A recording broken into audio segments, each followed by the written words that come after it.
Hi, Adam Laurie here, addiction expert. We're going to be talking today about the two main emotions associated with addiction, particularly drug addiction, alcohol addiction, and in most cases gambling addiction also. The two emotions that are commonly associated with it are guilt and shame. Now we're going to be talking about the meaning behind them and what to do to move forwards from those feelings and those emotions. So guilt is a feeling of something that you've done that's affected either one or several people. Okay, so it's a feeling of empathy towards another group of people, even sometimes also yourself. So feeling guilty about an action that you've done that's caused trouble or unease in the family or a group of friends or colleagues. Now, the way we move past guilt is the first rule is acceptance. You must accept what has happened, and then try and move forwards from that. Stop looking back to see what you could have done better, but move forwards to see what you're going to do. Accept what has happened did happen, and there's nothing you can do to change it. So move forwards from it. So start the progress from now. Start the steps again. Keep moving forwards. Leave it behind. The second is apology. Apologize to those around you. Apologize also to yourself. And I say to yourself because we're only human. We all make mistakes. So apologizing to yourself may sound odd, but to actually do that, to confirm that you apologize to yourself and those around you, what more can you do, okay, for others? So apologies all around, including to yourself. The next one is understand where you are now because of what has happened. So where are you as a result of what's happened? Can you still progress? And more often than not, yes, you still can. Okay, it's never usually that bad that you're stuck forever. You can move past it. You can find the strength and the courage to keep pressing forwards. Now think about what also has changed. What has changed as a result? Is your attitude different? Is it better? Have you changed your mindset towards your journey now? So think about where you are as a result of it and what has changed. Has it changed for the better?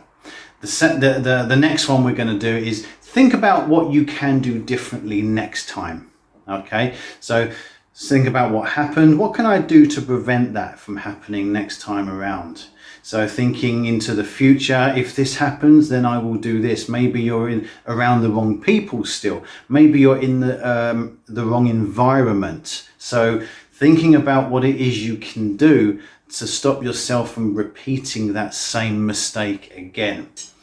The next one is reflection. Reflecting on the lessons that you've learned by making the mistake that you did. Okay, so you can think of mistakes as lessons. We all learn something from them. And the important thing is we learn something so that we become more knowledgeable so that it doesn't happen again. So really reflect on what it is you've done, how it occurred, and what did you learn from that? Have you become stronger as a result? You may be feeling a negative emotion, but ultimately it should make you stronger and more determined as well. The next one is get help. If you are struggling to cope with the mistake you made, make sure you surround yourself with the right people. So the right group of people around you is so important in recovery, whether that's group meetings, AA or NA, the correct family network as well, having friends and family that are going to support you in the right way and not just put you down. Okay, so whether that's going to those meetings or even therapy, if whatever you think would work for you, you've got to get the help that you need. And the next one is do something good for yourself. Okay, maybe do something good for others to replace that negative, that bad experience that happened that may have affected those around you. So replace that negativity with a positive. Do something good. Go out of your way to do something good for someone. You know, try and earn back that self-respect for yourself, and also that respect from others as well. So that also goes along with that apology. So make sure you try and do something good for yourself and others. Also, learn. Make sure you're developing yourself all the time. Self-development, self-growth is so important in recovery. If you're not growing as a person, then you're going to be stuck in the same attitude and the same place all the time. So make sure you're growing, you're expanding your mind. Education is so important when in recovery.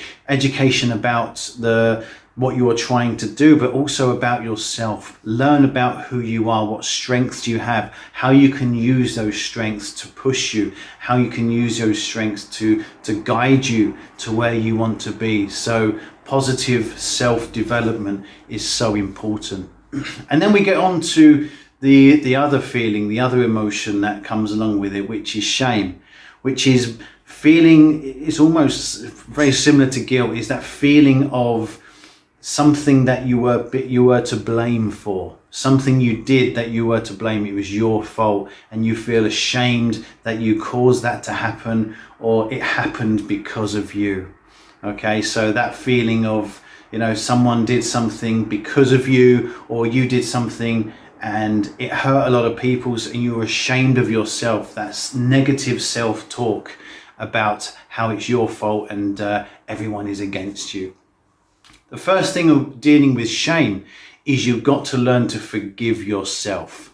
Okay, you've got to learn to forgive yourself, and if someone has done something to you to hurt you, you have to learn to forgive others. Because forgiveness is like holding on to really hot coals, or setting yourself on fire and hoping to smoke the other person out with the smoke that comes from you. You're both being burnt, but you probably more than them. Okay, so forgiveness is a letting go. What happened. There's nothing you can do to change it. As hard as it was, there's no good looking back. It's happened. You have to forgive yourself and forgive others as well. Forgiveness is the way to freedom.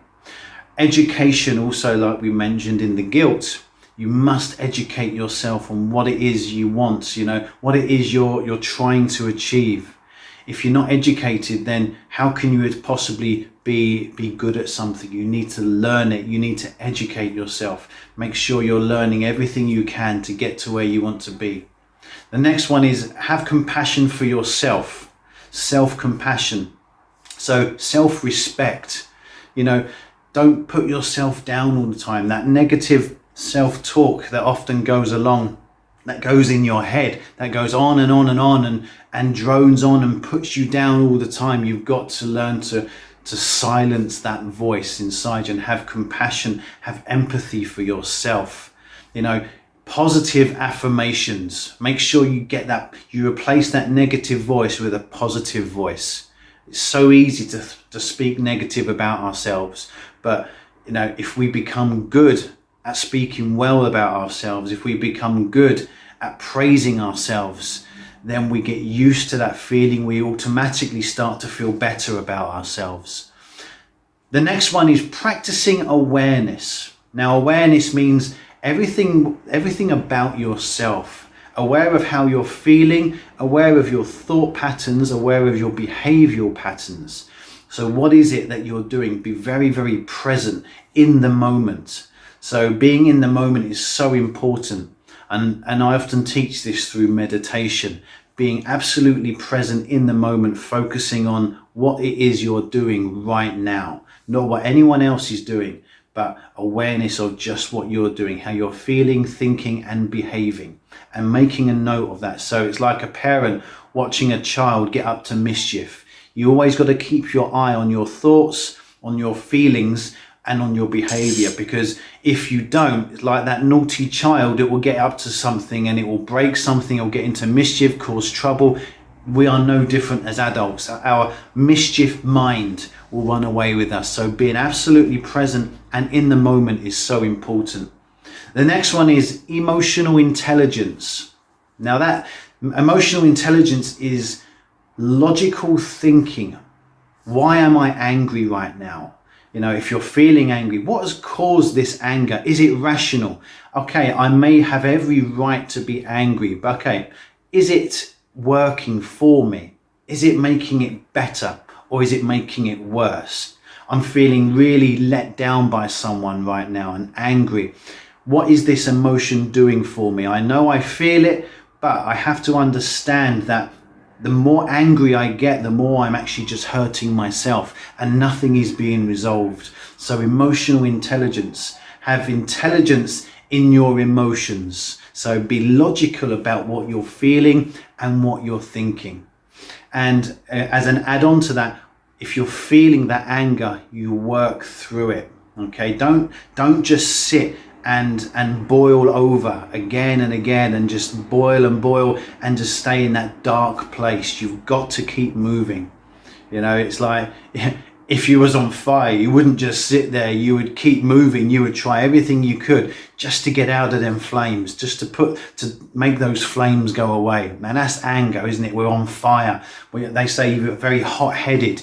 You got to get moving, get the breeze blowing in your direction, so that you can cool down. So don't just stay there and be angry. You've got to work through it. You've got to keep progressing. The more progress you make, the more pride and respect you will have for yourself.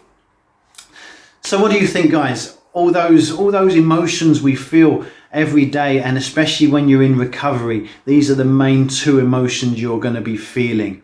Maybe if you relapse, and as I talk about, in my opinion, relapse is all part of the recovery process. We're allowed to make mistakes. As long as those mistakes make us stronger and wiser, then they're for a purpose. You can use those mistakes to get better.